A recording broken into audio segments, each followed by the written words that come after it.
সবজি ভরা খাদ্যগুণ, না খেলে শরীর চুন।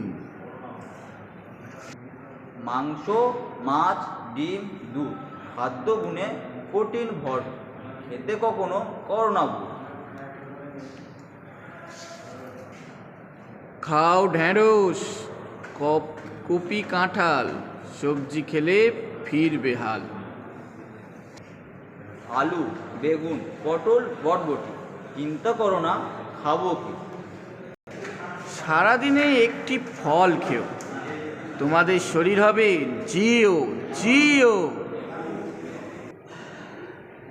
খেলে লিচু, লেবু, পেঁপে, আনারস বাড়বে তবে দেহের রোগ প্রতিরোধ ও উজ্জ্বলতার বহু গুণ।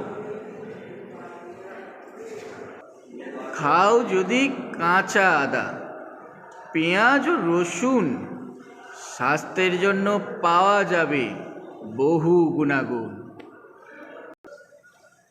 টক ফলে ভরপুর ভিটামিন সি খাদ্যগুণ, নিয়মিত খেলে বাড়বে অনেক স্বাস্থ্যগুণ।